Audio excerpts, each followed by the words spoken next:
মেয়ে মানেই নিজের মা বাবাকে পর করে অন্যের মা বাবাকে আপন করে নেওয়া, তবুও দিন শেষে হাজারো অভিযোগের সম্মুখীন হওয়া। মেয়ে মানেই এক সাগর কষ্ট বুকে নিয়ে সবার সাথে হাসি মুখে চলা। মেয়ে মানেই বাবার বাড়িতে জীবন শুরু আর শেষটা পরের বাড়ি।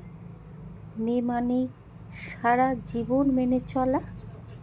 মেয়ে মানেই রাস্তাঘাটে অভদ্র ছেলেদের ইভটিজিংয়ের শিকার হওয়া। মেয়ে মানেই স্বাধীন জীবনে পরাধীনতায় বন্দি। মেয়ে মানেই নিজের স্বপ্ন নিজের কাছে মূল্যহীন। মেয়ে মানেই সংসারের শিকলে বন্দি জীবন। মেয়ে মানেই কোনো রাস্তায় চলতে নিরাপত্তাহীনতা।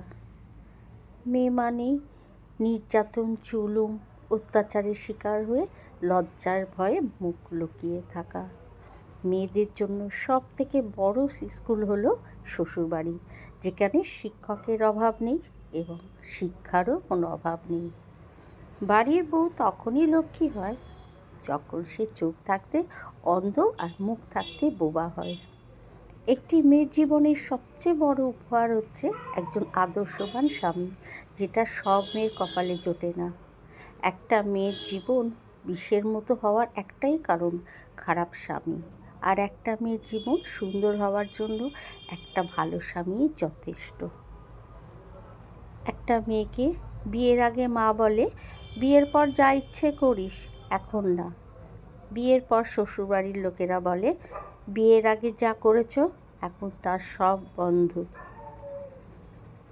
সবাই বলে মেয়েরা ছাড়া নাকি কোনো বাড়ি পূর্ণতা পায় না, কিন্তু মেয়েদের বাড়ি বলতে সত্যিই কি কিছু হয়?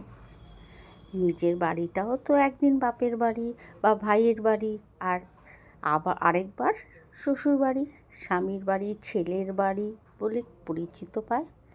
সত্যি মেয়েদের জীবনটাই কি অদ্ভুত, তাই না?